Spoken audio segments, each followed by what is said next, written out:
Let the Holy Spirit heal your deepest pain that you never talk about. There are parts of your story that no one knows, places you don't bring up in conversation, wounds you've stopped trying to explain because even the words fall short. You learned how to smile through it, you kept showing up, you convinced yourself it didn't matter anymore. But late at night, or in the stillness between moments, you feel it, the weight of something unfinished. Not just pain from your past, but pain that's shaping how you live right now. It's affecting how you love, how you trust, how you breathe, and maybe you've never told a soul, but the Holy Spirit knows. There is a kind of pain that's too deep for language. It settles beneath your performance, beneath your strength. It doesn't scream, it stays silent. But silence doesn't mean healing. Silence just means hiding. And what's hidden rarely gets healed. You don't need to bleed publicly to be seen. You don't have to tell your story out loud for it to matter. The Holy Spirit saw the moment it happened, and He hasn't stopped reaching for you since.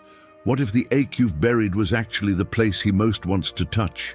What if your hidden pain isn't something you have to fix before you get close to God, but the very place He wants to begin? The healing you're craving doesn't start when you finally say all the right things. It starts when you let Him in. You don't have to explain yourself perfectly. You don't even have to be ready to talk about it. You just have to stop hiding from Him, because He's not waiting for your eloquence. He's waiting for your surrender.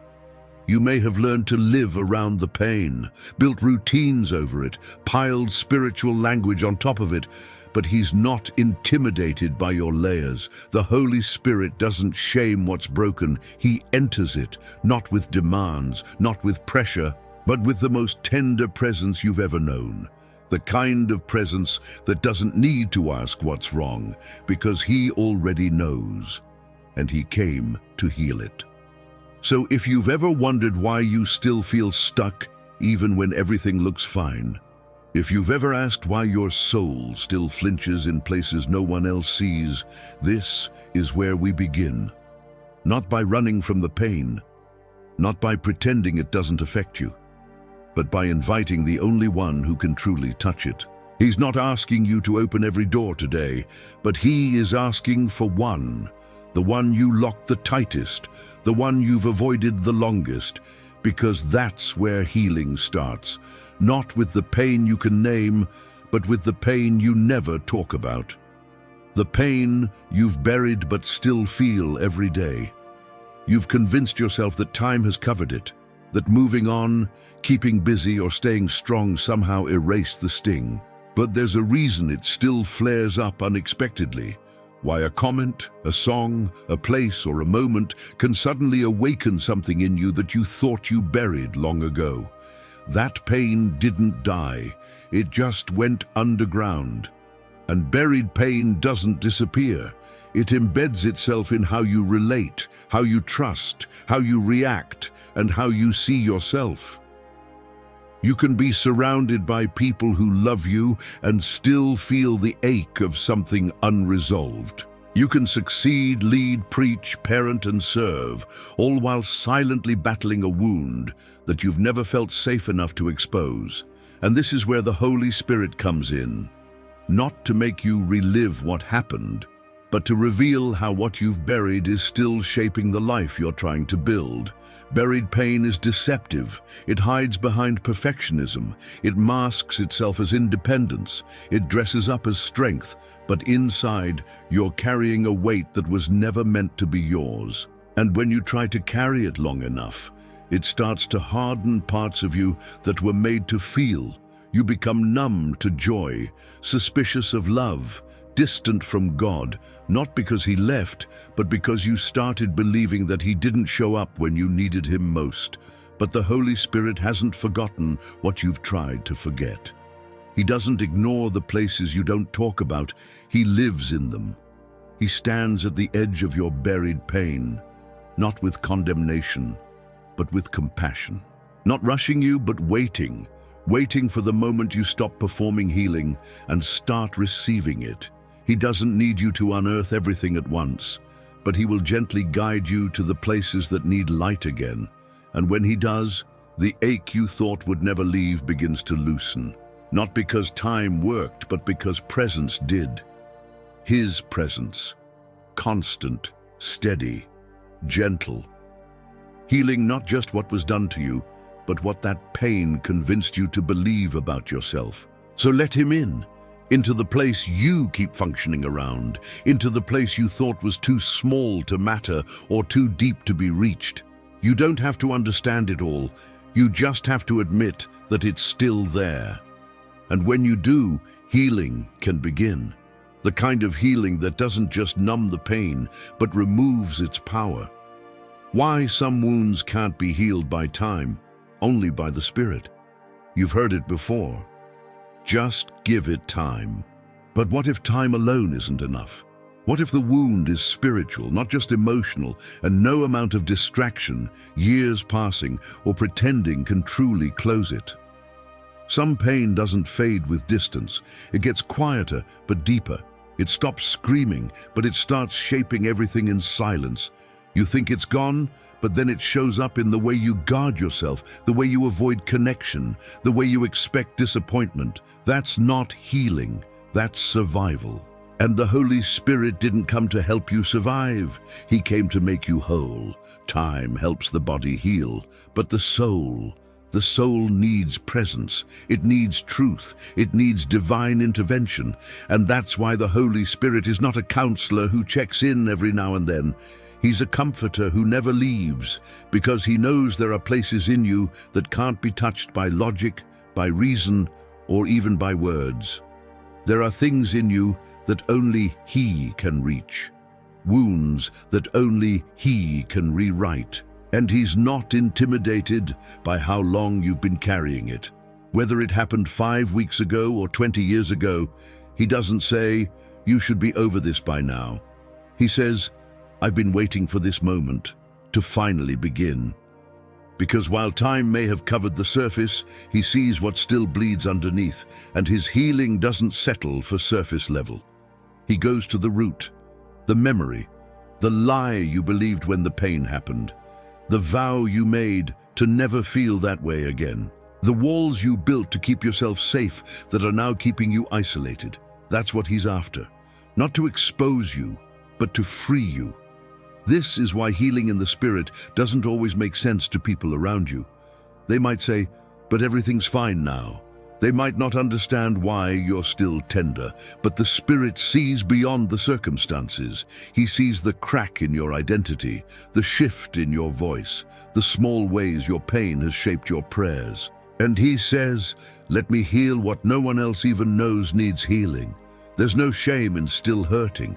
There's only danger in pretending you don't, because when you pretend, you close the door on the only one who's powerful enough to heal the part of you that no one else can reach. So stop waiting on time to do what it was never meant to do. Invite the Holy Spirit to do what only He can. Let Him walk you back to the place where the wound began, not to relive it, but to rewrite it.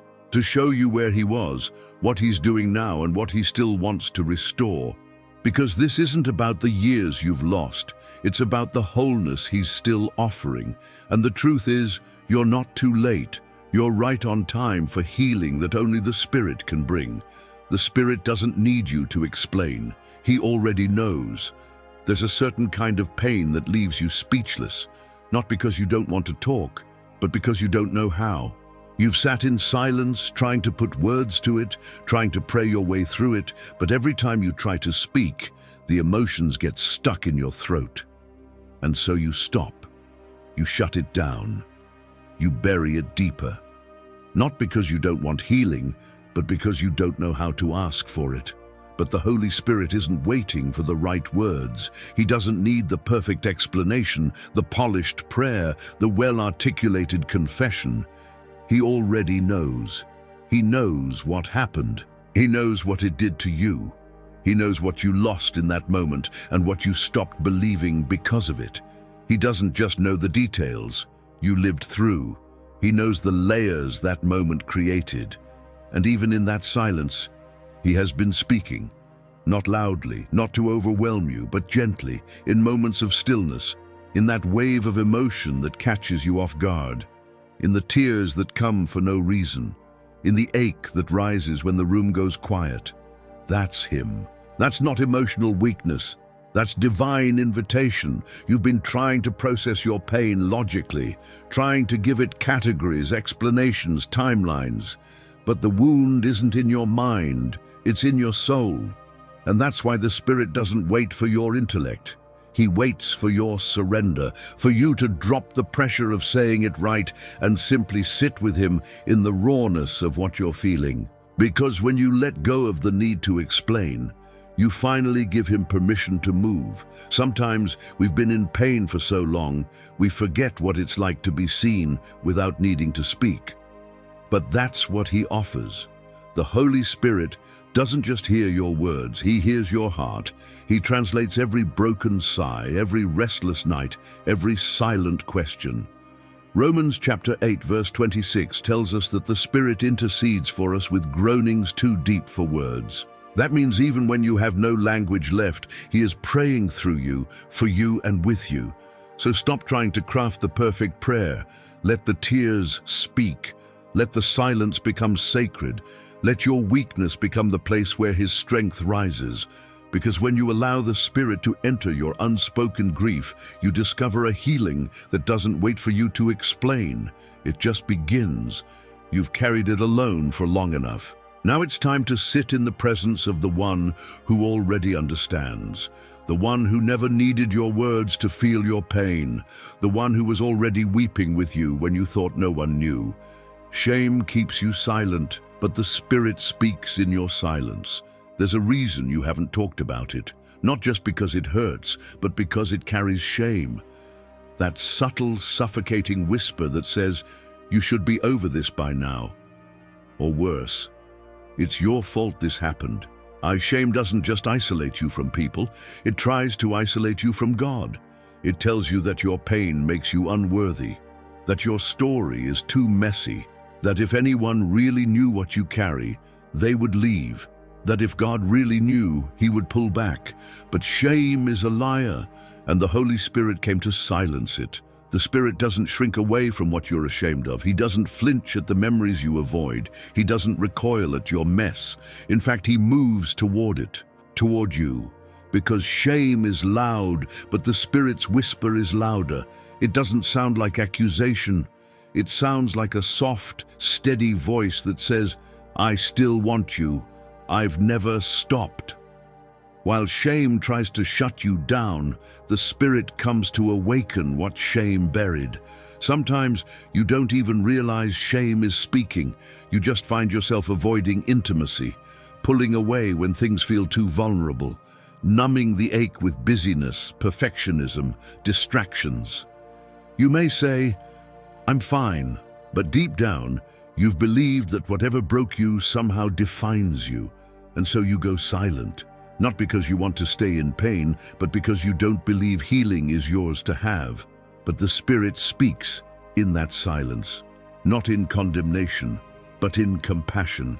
He says, "You are not what happened to you. You are not your worst decision. You are not beyond redemption. You are my dwelling place." He doesn't shout over your silence. He fills it. He breathes into it.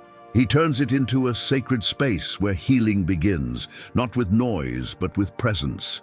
And here's the truth. What shame told you to hide is the very place the Spirit wants to heal. He's not waiting for you to clean it up. He's waiting for you to open up. Because the moment you bring him into that hidden place, the grip of shame begins to loosen. The light starts to break in, and the silence that once felt like prison starts to feel like peace. You don't have to shout to be heard. You don't have to explain to be understood. And you don't have to be perfect to be healed. You just have to be willing to let the Spirit into the space shame told you to seal shut. Because where shame says hide, the Spirit says heal. And where you thought your silence was proof of your disqualification, he's showing you it's actually the doorway to freedom. The deepest healing doesn't start with talking. It starts with letting him in. You may think healing begins the moment you're finally able to speak about it, that if you could just say it out loud, admit it to someone, explain it clearly, then you'd feel whole again. But the deepest healing doesn't begin with words. It begins with access, with opening a door you've kept locked, not just from others, but even from yourself.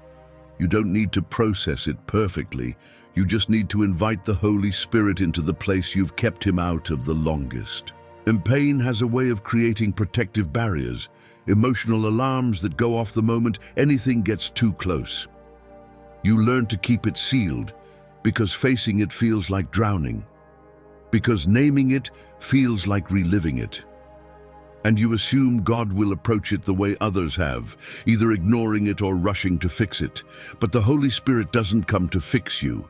He comes to dwell, to sit in the mess with you, to wait with love until you're ready to move, and even if you're not. Healing doesn't begin with a confession. It begins with surrender. Not dramatic, not loud, just that simple moment when you stop holding your breath. When you say, I don't know what to do with this anymore. I can't carry it like this anymore. That's when he comes in. Not with a flood of expectations, but with a peace that wraps around your soul and says, you don't have to hide this from me. I'm not here to judge it. I'm here to carry it. There's a quiet kind of courage in letting God into a place that hasn't seen light in years, a holy kind of bravery in choosing presence over performance, and the Spirit honors that bravery. He doesn't barge in, he waits for permission, but once you give it, once you whisper, come in, he begins to move in ways you didn't even know were possible. He starts lifting things you thought you'd always carry. He starts healing what you couldn't even name. This is the moment where you stop trying to be your own rescuer, where you stop managing your pain and finally allow it to be met.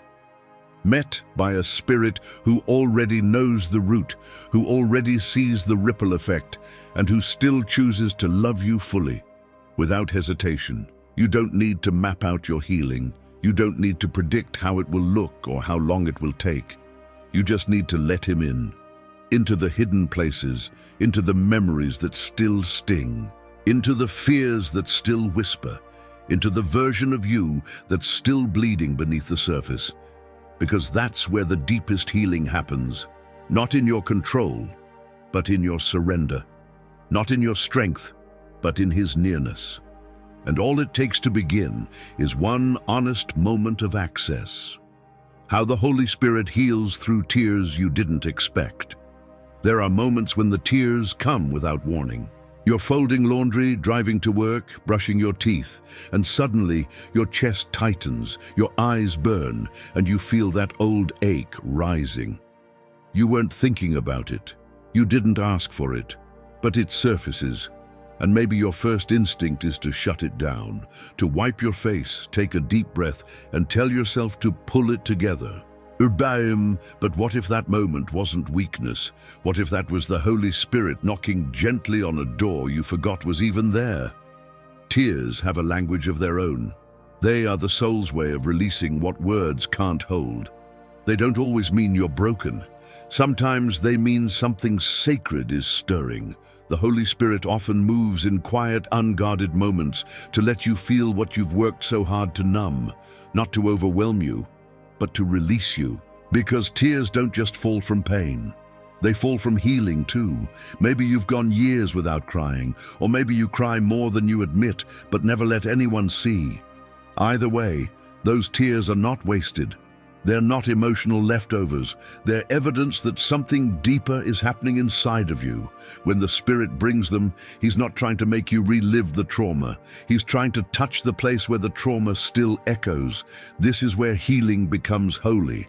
Not in front of an audience, not on a stage, not even in a structured moment of ministry, but in the raw, unplanned, completely human moment when your soul says, "This still hurts." And the Holy Spirit says, "I know, and I'm here." Healing often begins with the tears you resist, because the tears aren't the problem, they're the signal. The soul is moving, the walls are loosening, and the Spirit is making room in you again. Room for comfort, room for hope, room for joy you stopped believing in.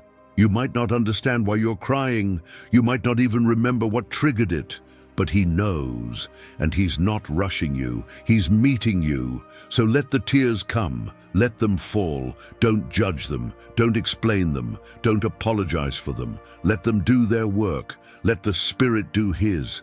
Because in that release, there is a repair. In that softness, there is strength being restored.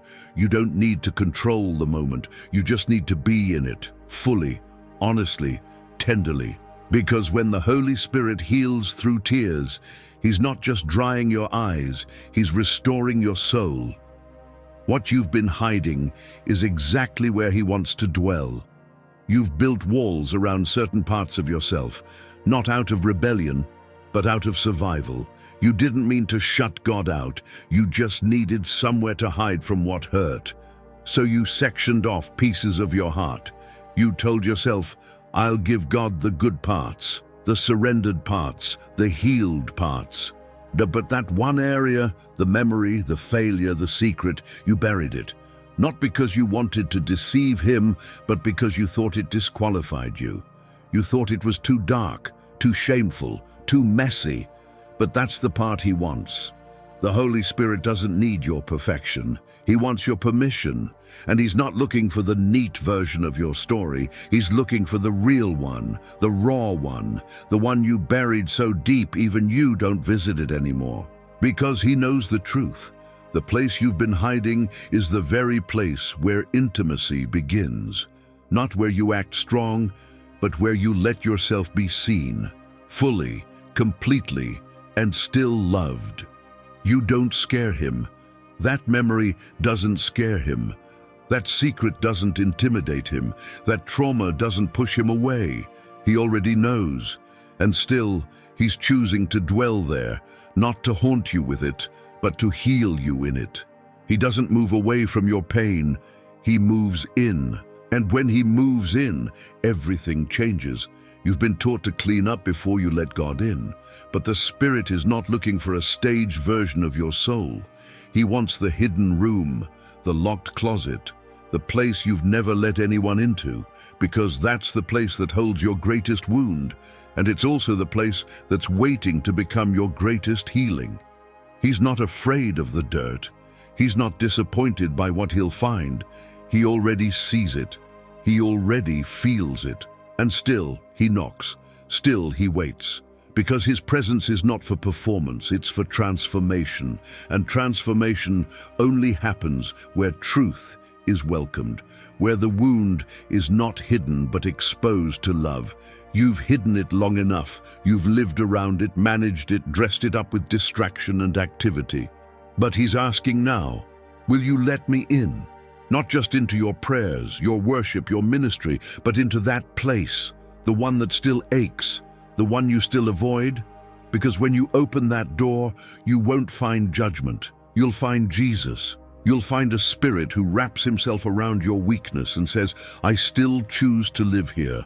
And the moment you let him dwell where you thought no one ever could, that's the moment your healing truly begins. When you don't feel ready to heal, but he comes anyway. There are days when even the thought of healing feels too heavy. You're not resisting God. You're just exhausted. The pain has been there so long it's become a part of you. And maybe you've learned to cope, to function, to build a life around the brokenness. So when healing is mentioned, it feels distant, risky, overwhelming. You want it, but you don't feel ready. Not emotionally, not spiritually, not even physically. And yet the Holy Spirit comes. He doesn't wait for you to be ready. He doesn't wait for you to feel brave enough or strong enough. He comes because he knows that healing doesn't start with your readiness. It starts with his love. It starts with his presence showing up when you least expect it, offering peace where there used to be pressure and presence where there used to be panic. You think, but I'm not ready to go back there. He whispers, I already went before you. And you say, it still hurts too much. He replies, then let me carry what you can't yet face. The Spirit doesn't force. He doesn't push. He comes gently, standing beside your pain. not demanding your strength but offering His. You may think healing only happens when you take the first step, but sometimes the first step is just letting Him take one toward you. Sometimes it's not about being willing to fix it, it's about being willing to not run anymore. This is the grace of God. He doesn't wait for your full surrender to begin. He meets you in your hesitation, in your reluctance, in your not yets and I'm not ready moments. And He brings healing even when all you offer is a whisper. I don't know how to do this. Because healing doesn't begin with a declaration, it begins with honesty. You don't have to wake up one day fully ready to be whole. You just have to wake up willing to stop pretending you're fine, willing to admit that it still lingers, willing to acknowledge that even if you don't know what healing looks like, you're tired of living with the wound. The Spirit knows how to move in the slowest places. He's patient with your fear, tender with your hesitation. He works in ways that feel more like breath than fire, more like rest than striving. He's not rushing your process, He's redeeming your timeline. So even if you don't feel ready, know this: He is. And He's not waiting for you to clean up or toughen up. He's waiting for your heart to unlock, just a crack, so He can come in and begin what you were never meant to finish on your own. Healing doesn't always start with readiness. Sometimes it starts with simply being held. The pain behind your patterns is what the Spirit wants to break. You've probably noticed it, those cycles you can't seem to escape. The way you pull away when someone gets too close, the sudden anger that feels out of proportion, the deep insecurity behind your overachievement. You've labeled it as personality, as habit, as just the way I am. But what if it's not just behavior? What if it's pain hiding underneath the patterns? What if those reactions are actually your soul's way of protecting itself from something it hasn't healed? The Holy Spirit sees beyond what you do. He sees why you do it. He sees the root behind the repetition, the memory behind the reaction, the belief behind the behavior. And He's not just here to comfort the pain. He's here to break the pattern. Because pain that's not healed becomes permission for cycles to continue. It makes you settle in dysfunction and call it normal. It convinces you to adapt to your wound instead of inviting God to heal it. You cope, you manage, you construct systems to survive, but deep down you know something's off. You know there's more. And that quiet longing, that's the Spirit, stirring you to see that healing isn't just about feeling better, it's about living free. The patterns may have started as protection, but now they're your prison, and the Holy Spirit didn't come to renovate your prison. He came to break you out. He comes gently, but He comes with power. He begins by showing you what you couldn't see before, how that unresolved pain from years ago is still writing the rules for your relationships, how the fear of being hurt again keeps you from being known, how the old vow you made in silence, I'll never trust anyone again, is still influencing your choices. He doesn't shame you for it. He reveals it with love, because what is revealed can finally be healed. The Spirit's healing always leads to freedom. Not just from the pain itself, but from the structures it built in your life. He doesn't just treat the surface. He touches the blueprint. He rewrites the parts of your heart that have been stuck in self-defense, and He teaches your soul what safety feels like again. This is how the cycle ends, not through willpower, but through surrender. Not by pushing harder, but by yielding deeper. You don't need to fix yourself, you just need to follow His leading, and where the Spirit of the Lord is, there is liberty. Liberty from the patterns you never wanted, but didn't know how to escape. Let Him take you back, not to torment you with your past, but to uproot what's been keeping you bound. Because when the Spirit breaks a pattern, He doesn't leave a void. He replaces it with peace, with clarity, with healing so deep, the cycle no longer fits who you've become. The Spirit heals without hurting, but not without revealing. You may have avoided healing because you thought it would be too painful. You've already walked through enough. The idea of opening those wounds again feels unbearable. Maybe you've seen people push themselves into emotional chaos, calling it healing, and you said to yourself, "I'm not strong enough for that." But here's what the Holy Spirit wants you to know. He doesn't heal by hurting you more. He heals by revealing what's still hurting you, so he can release it, not re-traumatize you. He is not a surgeon who cuts without compassion. He is a comforter who reveals so gently you sometimes don't realize you're healing until you look back and realize the pain isn't leading your life anymore. But that doesn't mean he avoids truth. He is the Spirit of truth.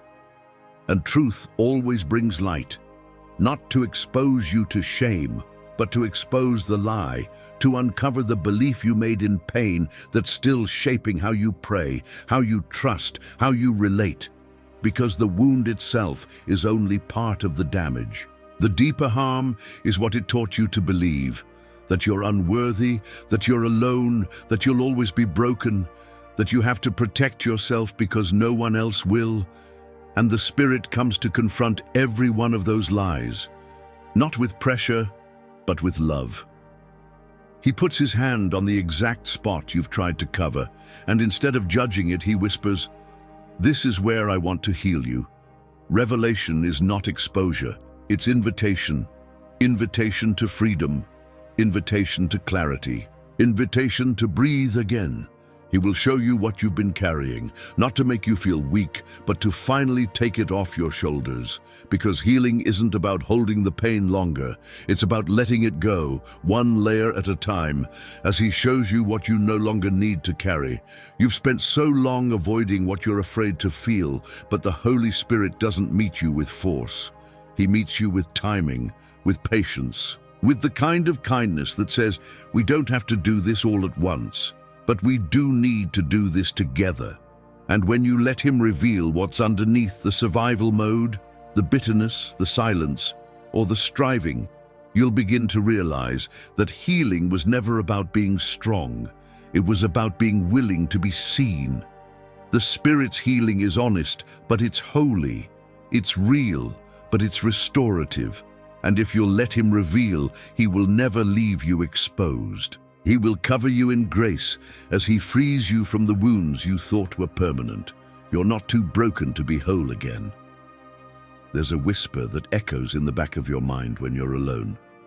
You don't say it out loud, but it lingers. Maybe I'm too far gone. Maybe what happened damaged something too deep. Maybe this part of you, this shattered, shut down, silent part, just isn't meant to heal. You function, you smile, you move forward. But underneath it all, there's this ache, not just from the pain itself, but from the quiet belief that you might be the exception to restoration. But the Holy Spirit says otherwise. Wholeness isn't for the ones who got everything right. It's not reserved for those who avoided the fall. Wholeness is for the broken. That's why he came. Not to applaud your strength, but to meet you in your ruin. Not to reward your success, but to resurrect what died in you when you were at your lowest. You are not too broken to be whole again. You are the very reason heaven sent the Spirit to dwell within us, not beside us, not above us, but within us. Because God knew we wouldn't just need comfort, we'd need reconstruction, the kind that goes beyond behavior and down into the soul. The world may have labeled you fragile. People may have dismissed your wounds. You may have labeled yourself disqualified. But the Spirit doesn't ask the world who you are. He already knows. He sees what you would be if that pain never entered your life. And then he begins healing not just the damage, but the distortion, restoring not only what you lost, but who you were before you lost it. You don't have to fix yourself to earn wholeness. That's not how grace works. You just have to come empty, honest, open enough to say, I don't know how to be whole anymore, but I want to try. And the moment you say that, the Spirit begins, because brokenness is not your identity. It's the place where healing begins, the place where the Spirit starts weaving together the pieces the world told you were useless. The cracks don't disqualify you, they make space for glory. Because when the Spirit heals you, He doesn't erase your story. He redeems it. He takes what was shattered and turns it into sacred testimony. He transforms wounds into wisdom, pain into purpose, and scars into signs of where His power stepped in. You may feel like healing is for others, those who haven't done what you've done, who haven't gone through what you've gone through. But the Spirit didn't come for the polished. He came for the ones who don't believe they belong. And He's saying to you now, you are not too broken to be whole. You are the reason I came. Letting go of what you thought you had to carry alone. Some burdens feel so personal, so tied to your identity, that you've carried them for years without even realizing they've become part of you. You learned early on not to show weakness, to hold it together, to be the strong one. Maybe no one was there to help you when the pain first came. Maybe you tried asking for support and were met with silence, or worse, rejection. So you made a silent decision. I'll handle it myself. And you did. You kept going. You survived. But what got you through then is now holding you back. The Holy Spirit is not asking you to relive your pain. He's asking you to release it, to let go of the responsibility you took on that was never yours. You were never meant to carry this alone. But healing can't reach what you're still holding in secret. You have to release it, not because you're weak, but because He's willing. Carrying it alone might have felt noble. It might have even looked spiritual. But isolation is not God's design. The Holy Spirit was sent to be your helper, your comforter, your advocate, not your silent bystander. He doesn't just observe your burden. He's asking you to place it in His hands. The hardest part is that you've carried it so long it feels like you, like something essential. But what if it's not? What if that weight isn't your identity, but a wound? What if the strength you thought you had to fake is actually the wall that's kept you from real healing? You don't have to be the one who always manages, who always keeps smiling, who always says, I'm good when you're unraveling on the inside. You can let down the act, because God doesn't heal who you pretend to be. He heals you, the one behind the defenses, the one beneath the duties, the one who's been quietly screaming for help without knowing how to say it out loud. And here's the miracle. The moment you let go of the burden, even just a little, the Spirit rushes in. Not to scold you for holding it so long, but to hold you, to take what you've been gripping tightly in fear and exchange it for peace, for rest, for wholeness. This isn't about weakness. This is about trust. Trusting that the one who carried the weight of the world can also carry you. That you don't have to be your own protector, provider, or healer. That your story doesn't fall apart the moment you stop managing it. In fact, that's when healing begins. So loosen your grip, take one deep breath, and say, Holy Spirit, I don't want to carry this by myself anymore. That's where it begins, with surrender, with letting go, with letting Him be what He's always wanted to be. Your strength when you're out of strength, your refuge when you're tired of pretending. Your healing in the place you thought was yours to hold alone, when healing happens in stillness, not striving. You've been trying so hard, trying to pray more, believe more, serve more, fix more. Maybe you thought if you just did enough, said the right words, or showed God how serious you are, healing would finally come. But the more you strive, the more exhausted you feel. The more pressure you apply, the more distant healing seems. Because real healing doesn't happen when you push harder. It happens when you pause, when you stop performing, and finally allow yourself to be. The Holy Spirit doesn't move in chaos. He moves in stillness, in the kind of quiet you usually avoid. In the moments where nothing dramatic happens on the outside, but everything begins to shift on the inside. Because stillness is where striving dies, where control loosens, where your soul finally catches up with what God has been whispering all along. The world tells you to hustle your way to wholeness, to climb your way out of pain, but heaven tells you to rest. Not because the pain is small, but because the Spirit is big enough to carry it while you breathe. Stillness is not passivity, it's trust. It's the decision to stop fixing and start receiving, to let your guard down and let grace do what effort never could. This is why some of the deepest healing moments don't feel like breakthroughs. They feel like stillness, like peace you can't explain, like sitting in the quiet and realizing the ache has softened, even though you didn't force it to, like finally exhaling after years of holding your breath. That's the Holy Spirit, moving where words have failed and strength has run dry. You don't have to strive to be loved. You don't have to earn peace. You don't have to fight your way into the Father's arms. The Spirit leads you there, not through pressure, but through presence. He draws near when you let go. And the moment you stop trying to prove you're okay is the moment He begins to show you that you're already loved as you are. Stillness creates space, and in that space, the Spirit begins to speak.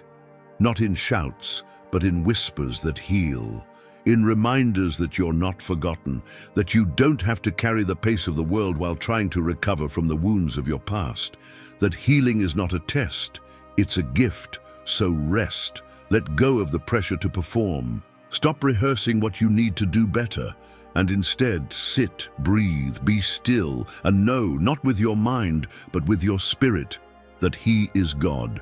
And He is good, and He is healing you right now, even if nothing looks different yet. Because the greatest miracles don't always start with movement. Sometimes they start with stillness. The wound was not the end. It was the beginning of your restoration. You thought the wound marked your ending. That moment, the betrayal, the loss, the abandonment, the shame, it felt like something died inside you. And maybe something did. A sense of innocence, a part of your voice, a trust you didn't even realize you'd placed in someone. And in the silence that followed, you decided healing was too far away, too big, too impossible. You kept moving, but part of you froze in that place. But today, the Holy Spirit wants you to know that wound didn't end your story. It introduced the part of your story where He takes over. He's been pursuing that place all along, not to revisit your pain, but to redeem it. Not to make you relive what happened, but to rewrite the meaning of it. That pain you buried, the one you swore you'd never talk about, never feel again, is exactly where the Holy Spirit began crafting your restoration. The wound wasn't your disqualification. It was your invitation. It became the place where heaven touched earth in the most personal way possible. He hasn't been waiting for you to be stronger. He's been waiting for you to let Him in deeper, into the cracked, tired, hidden places, into the questions that still sting and the memories that still echo, into the parts of you that feel too fragile to open, too dark to explore. But now you know He's not afraid of your darkness. He's the one who speaks light into it, and when He heals, it's not partial. He doesn't patch you up and send you on your way. He restores the part of you that forgot how to breathe, how to dream, how to trust, how to feel again. He brings life to what felt beyond saving, wholeness to what you thought you had to hide forever. You're not walking away from this video with a list of things to fix. You're walking away with an invitation to trust that the place where you were hurt the most is now the place where the Spirit is building something new. That the tears you cried alone were seen. That the silence you sat in was sacred. That your brokenness was never a barrier. It was a bridge to Him. So let this be the beginning, the moment you stop managing your pain and start trusting His healing. You don't need a perfect plan. You just need an honest yes. Yes to letting Him finish what He started. Yes to no longer believing the lie that healing is for others, but not for you. Yes to the restoration that is already unfolding inside of you, because the wound wasn't the end. It was where love entered, where grace settled, where healing started. And now, by the Spirit of the living God, you are not just surviving, you are being restored. Let him finish the work. He won't stop until the part of you that once broke becomes the very place where his glory shines the brightest.